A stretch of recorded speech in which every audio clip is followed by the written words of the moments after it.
this is a pre-trip on 847. Before we lift the cab up, we're actually going to move those booms out of the way before we smash the windshield. So, if you look down here, there's a little pin holding this in place, and a cotter pin just under it. Pull that cotter pin, lift this bolt out of here, and then set those somewhere where you're not going to lose them. Then, take this giant boom, and you're going to put it at a 90 in front of the truck. You might have to unscrew the top one to slide it out a little bit farther. If you drop a bolt like that, make sure you put it back in.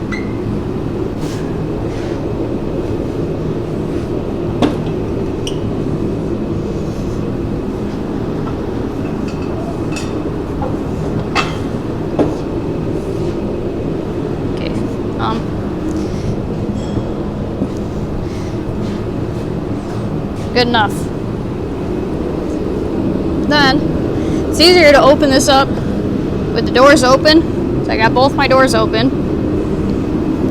And what I'm going to do is with two hands, I'm going to pull this close to me and then simultaneously lift this up.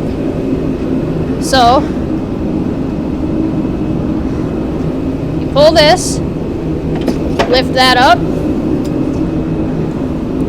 and then in here, you're going to see this lever. You pull that towards you, and that releases the cab. So while you're holding it, you pull that towards you, and the cab basically comes up on its own. Just kind of guide it. Like so. Now, once this knee locks into place, there's a safety pin down here. Pull that out. And it's like a key. It only goes in one way. You stick that in there. That keeps that from coming down on you. So that's where that pin goes. So you're good. Right in front of you, you'll find your fire extinguisher. Make sure that's in the green and this pin is in there. That's how you know that it's operational and ready to go. From this side,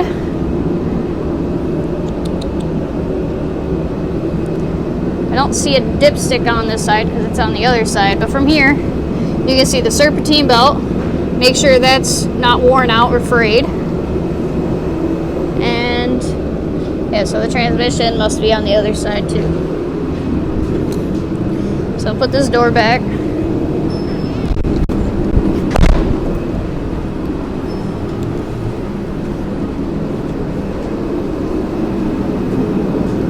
Here's your coolant reservoir. Make sure that's in the middle of max and min, which is max, min. So that needs to be refilled. Here's your washer fluid. Make sure that's topped off.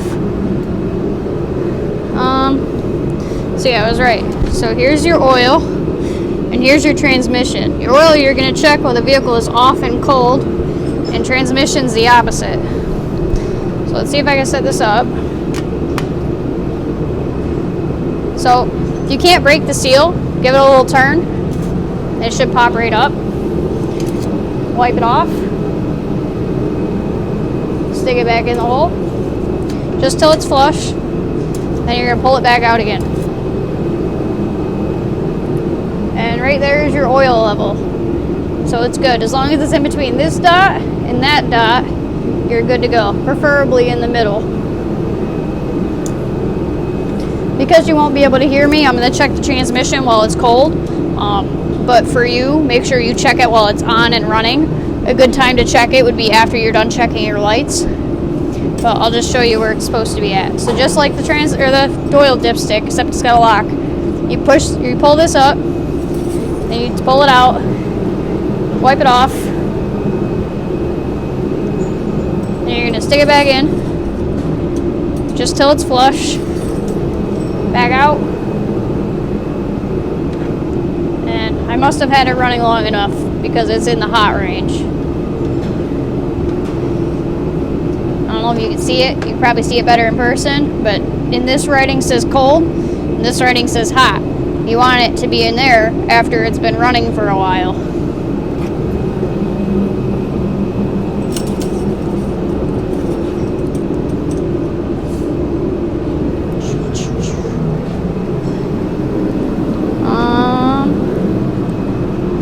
since the cab's already up, you can look at the tires better. In there, that's your shock. Make sure you don't see any oil dripping down from there. Take a look behind the tire. Make sure you don't see any oil dripping from the inside rim down to the floor. That would mean your axle seal is bad. Check your tread. Make sure it goes at least halfway up your fingertip.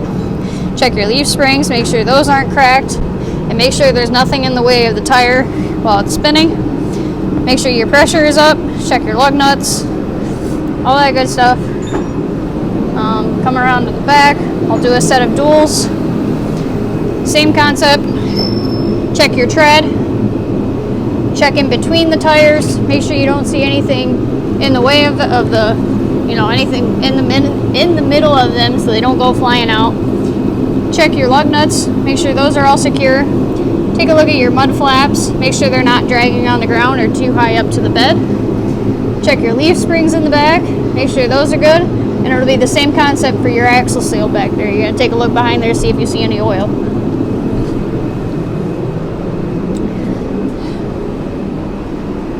So, close this door. With the doors closed, it's easier to put the cab back down. Just as a little tip. So that's what I'm going to do right now. So it'll be the same thing in reverse. I'm going to pull this pin out.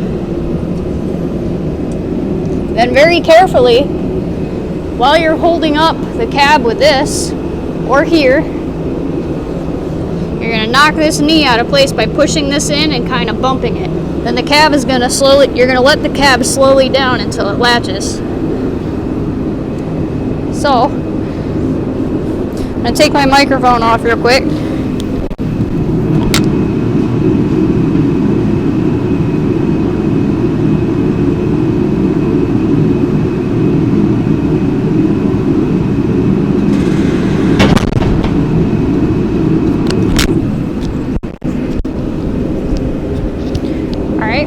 So now that the cab is down, I want to make sure it's latched. So you're going to push this down all the way till you hear that click, and then pull up on the cab a little bit. If it doesn't move, that's how you know it's locked into place. Right here on the side is your brake fluid. Take that cover off. Just take a peek in there and make sure you see brake fluid in there. And then always, always, always make sure you put this brake cover back on. You don't want to lose that.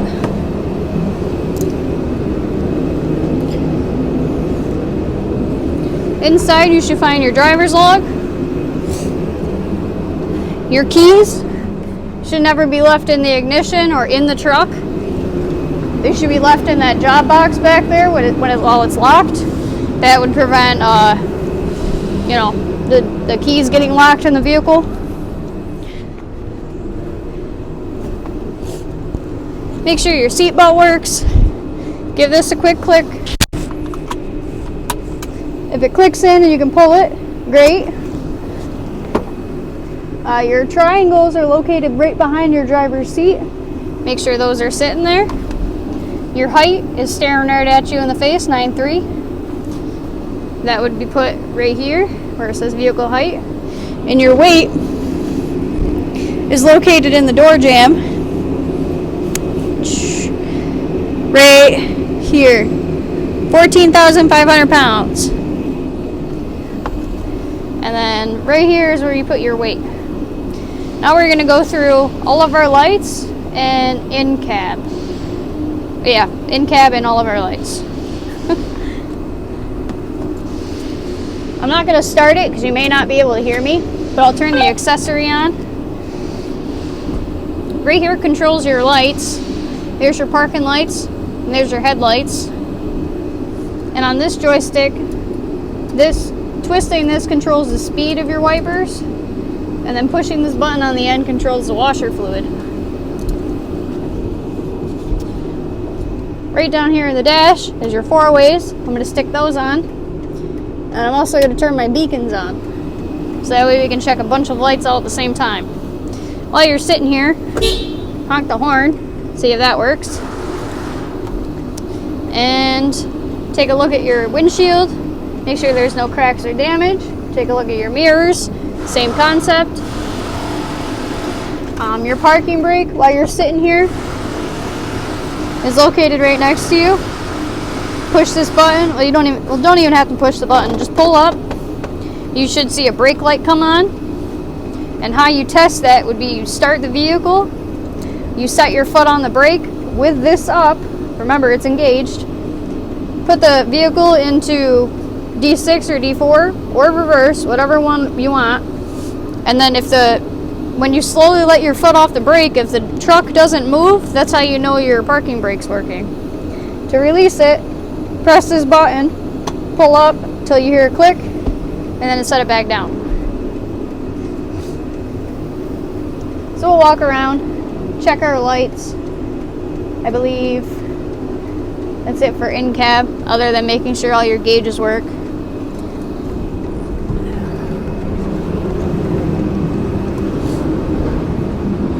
So right now, I have my low beams on and my four-ways. You got marker lights on the door, on the bed,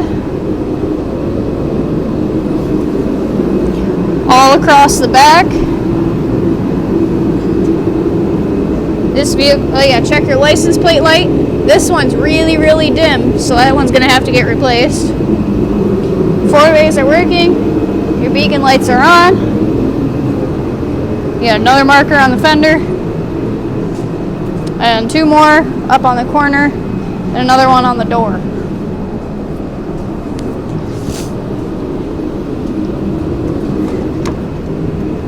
Now, we're going to do high beams, left, and I'm going to throw this thing into reverse real quick with the parking brake on, so that way I can check my reverse lights by myself.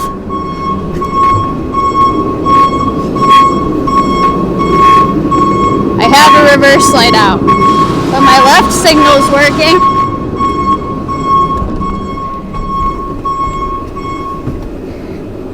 Disengage that.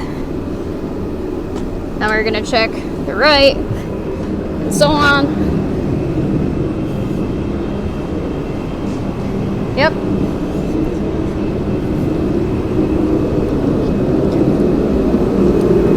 And we're good. You should get the idea. Check all of your lights, including brake. Can't necessarily do brake by myself because I'm by myself. But you get the idea. If you have another person with you, it's easy to check brake and reverse. So we went through all the in-cab stuff, under the hood stuff, and around the vehicle. Now for your driver's items, you should have your driver's license, which would be your normal driver's license, whatever your state provides you. Your med card, your proper PPE. This is a spray vehicle, so you should have hard hat, gloves, safety glasses, or goggles, long pants, long sleeve shirt, shoes, socks, all that good stuff, boots. Your toolbox isn't required for DOT inspection, but it will be located in your job box. Make sure you get a good night's sleep, and brake self-adjusting, that it's self-adjusting. You're good. Once again, here's where you put your weight that's found on the door jamb, and here's where you put your height that's staring right at you. Alrighty, have a good day.